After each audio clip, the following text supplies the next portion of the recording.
Now we're going to talk about organogenesis in this small video. And so just as a reminder, we were talking about this neural tube and the notochord and how the notochord is producing a lot of signals to produce a lot of changes there. And in this section, we're going to move into this SOU, the somas that are located uh, close to the neural tube. Okay, so let's get ready. And I hope that you enjoyed this small section about somatogenesis. In this section of organogenesis, we're going to have a lot of new terms. So here there are some examples that I recommend you that you give a look. Yeah, if you want before or during the class, that you take notes of some of them. Yeah.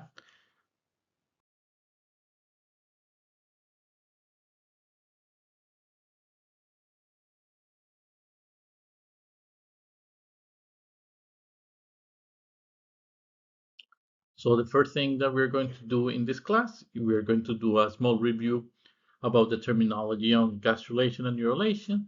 Later, we will talk about the early tissue differentiation in the mesoderm. Then we will talk about somites and early segmentation, and we will finish this class with the kidney development and as a model for morphogenesis. So let's start. Let's start with this small review, a 5 minute review about gastrulation and urolation. So this is just a very small exercise that I want that you do. You can do it by yourself or you can wait until I solve it.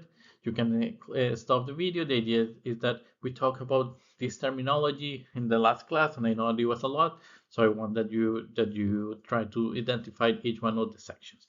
So let's start. Yeah. So gastrulation result in three germ layers. I'm sure that you know, all of you know that is ectoderm, mesoderm, and endoderm. And today we're going to talk a little bit about the mesoderm. Cells in these two tissues. So in the mesoderm and endoderm will differentiate to form organs. Later the ectoderm will form, and we will talk about that later. Number in number 5, so the idea is what is number 5, yeah, and what is number 7, this line of cells. So number 5 is the animal pole. Okay, is number 5 is animal pole, and because the cells are smaller, and number 6 should be the vegetal pole, and number 7 are the type of cells that is the type of structure that it will be the blastomere. And if this is a blastomere, that cavity should be empty. There shouldn't be cells, as is shown there. It should just fluid. So should be the blastocell, and in yellow those cells are going to end up forming. They are going to start invaginating, and this is what is happening here. And here there is a new stage here in D. And here what you see here is the formation of the process of gastrulation. When you go to the three germ layers. So here you have the ectoderm already. You have the mesoderm here. And the endoderm is the one that is going to form the archenteron. And 9 is the archenteron, and 10 will be the blastopore. Okay? Okay, I hope that this small review was helpful. I know that there is a lot of terminology and there is more coming. Again, sometimes I like to ask some of these questions about this terminology in the MCAT. I think after this class and when you study for the MCAT, maybe some of this terminology could be useful. Another important thing is we're going to talk about organogenesis. So in the previous class, we define an organ as a collection of tissue that structurally form a unit to perform a particular function. So here, there are three germ layers. There are three type of tissues that still they don't form an organ. Yeah, that happened later during organogenesis after gastrulation. Again, this one is is still the process of neuralization that we talk in a very general way. But if you remember, here are two diagrams. One from the dorsal surface, these three, yeah, and here the transverse, and here you find the early stage, the mid stage, and the lateral stage. So in the beginning, here is when the notochord is influencing, is stimulating the neural tube formation, and here at the end is when you see that it's completely fused. Yeah, so the first thing that happened is that this is the process of neuralization, yeah, the formation of the neural tube, and how it happened because the neural plate invaginate and become a neural tube. That this is what is showing here. Here, the neural tube starts invagination, and later it fuses. That this is something that we saw in the previous class.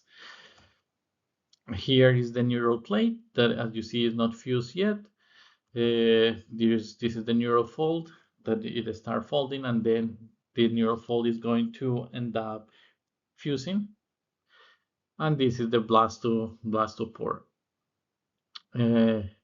Here, 2, 5, and 4 are the same structures: neural plate, neural fold, and blastopore. And here 3, there is a small difference that here instead of a neural plate you have already a neural tube, because the neural folds are fused. Okay, so hopefully that was clear, and from the surface view that sometimes is a little bit confusing from the transverse section that we studied last time. So here is the neural plate, here is the epidermis in blue, here are the notochord, are the encanteron, and all the structures, and endoderm in yellow, and mesoderm in red. And here are all the different structures. Okay, now this quick, and you remember that we were talking about the fate maps, so we know that what happened from the zygote, then we start all these cells that they were forming, the primitive streak, and now we have 3 germ layers, yeah, that will form different structures. And today we'll focus on this one, on the somates in the beginning of the class. Okay, so one is the ectoderm, and the ectoderm will form the neural tube that we talked last time, and it will form also the neural crest. That is an important terminology that we will talk later. The second one is the mesoderm, yeah, that it will form the somites that we will talk today. And the one that we are missing is the endoderm, that it will produce the gut tube, that is the initial archenteron, and all these structures related to the gastrointestinal tract. Okay, so after all this small review, now we can start talking about the mesoderm formation and development. So we just finished with the small revision on gastrulation and neurulation. Now we're going to talk about the early tissue differentiation in the mesoderm. So in the previous video, we were talking about the neural tube, that here you find it here, and you're already tired that I talk about the neural tube and the notochord, but at the same time, other structures are also developing. Yeah, and the notochord is stimulating the producing signals to the development of other structures. So what happened is that the mesodermal tissues develop simultaneously. And here you will see that the notochord will influence the second, the third, and the fourth. Yeah, all these structures are not in only one side, but also in the other side and on the other side. And these are mesodermal structures. Okay, now in this slide, we're going to see the classification of the mesoderm that is divided in 4 main sections. So here, again, the neural tube, and here the notochord, and here we divided in the paraxial one, that you can see it here. You can see it in the scanning microscopy picture here. Then the intermediate mesoderm here, and here, this one that look like that. Yeah, is the lateral mesoderm. Okay, and in this class we're going to focus on the paraxial mesoderm. So this is all the thing that I'm going to explain in this video. I don't want that you get overwhelmed with all the information. I'm just going to tell you that from the paraxial mesoderm, you're going to form somites, and we're going to focus on two main sections, the sclerotome and the dermomyotome. Okay, so these are the two major tissues, and those one will produce all these type of structures later. So you remember when we were talking about fate maps? So here you see again that while the neural tube is forming, other things are happening, and that will later produce other tissues. Yeah. So let's start talking more about somites. In this structure, you can see where are located the somites in red. And if you read the developmental biology book, you know that first they are formed by epithelial cells in the outside, and inside there will be mesenchymal cells, and these mesenchymal cells are key because from this one is that you're going to form all the structures. They have the form of blocks and the block clusters of cells, and if you see they are bilateral, they are located not only in one side but in the other side, and they are an example. Let me put the other arrow, are an example of segmentation. Yeah, and there are many examples of segmentation. Let me tell you other examples of segmentation. So, for example, uh, in in the arthropods, in the vertebrates, in the annelids, the worms, there are many examples of segmentation. Segmentation in biology is the division of animal and plants into a series of repetitive segments, similar to what happened with the somites. In the vertebrates, happen with which each one of the vertebrates, yeah, that you can see one, and it repeat again and again and again. With the segmentation of insects, yeah, it happened the same thing. And it not only happened in the phenotype, you can also see it at the genotype level. At the end of the course, we will talk about the Hox genes, and we will talk that in during evolution, we find that there are genes that are involved in regulating the development, and they're organized ironically or not ironically, amazingly are organized.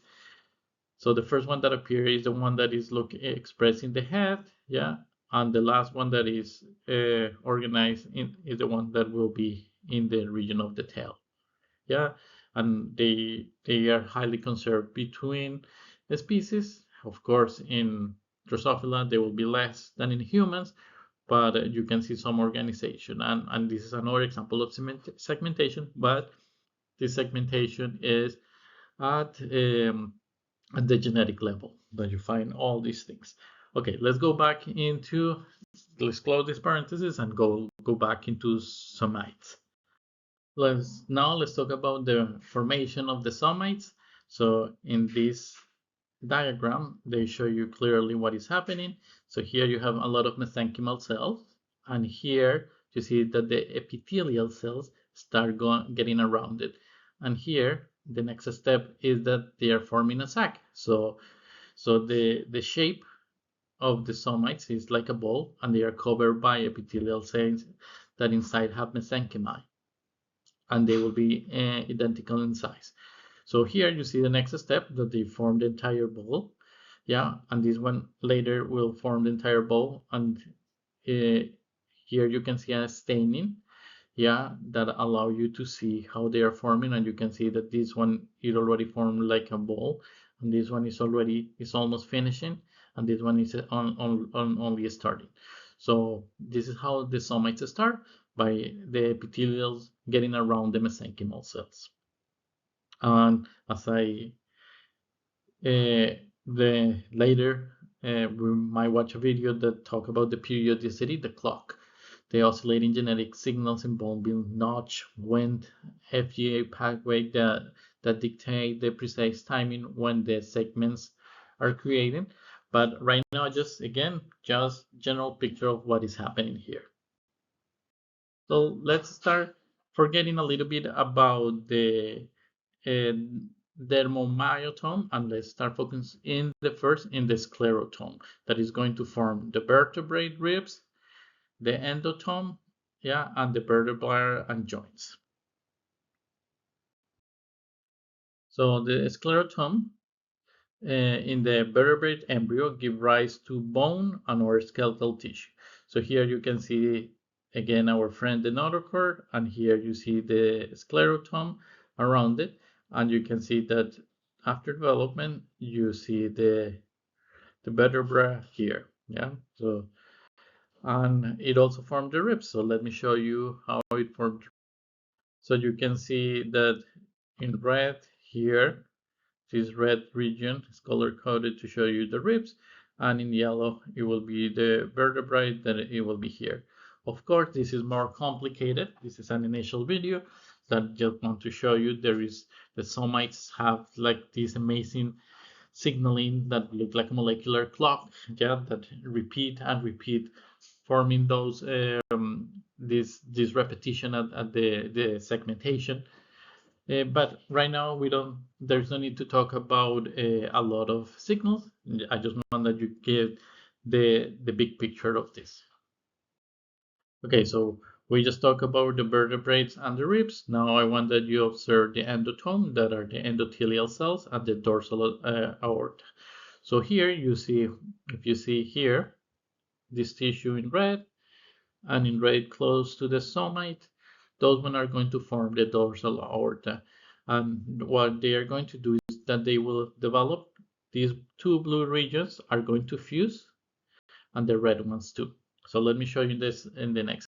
So as we know, neural tube fuse not occur here, and look, the dorsal aorta is here, and you have other veins here, and you form the endothelial cells that we saw in red, in blue the dorsal aorta and the cardinal veins. Okay, so you're forming a lot of structure there. Okay, so vertebrae and ribs, endotome, and we miss one. And the big one that we are missing, so we finish with the big picture of the sclerotome. We are going to move into dermomyotome. And so you see that there are dermomyotome has two words, myotome that refer to the skeletal muscles, and the dermamyotome refer to the dermis and part of the skeletal muscles. Yeah, so these are all the structures that are formed, and there are even more. But again, let's just give to the big picture. Okay, this is a slide that want to summarize all the process of what is happening. So we talk about somites, and we talk that they are structures that look similar.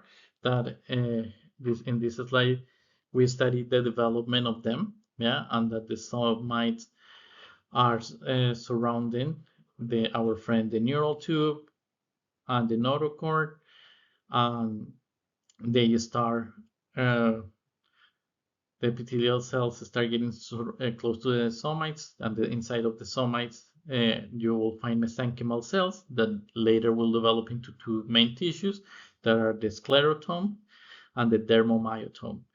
And here you can see color coding one, yeah, and the other one below. Yeah, so with this we finish this small section, and if you have any question, just let me know, and we can try to answer.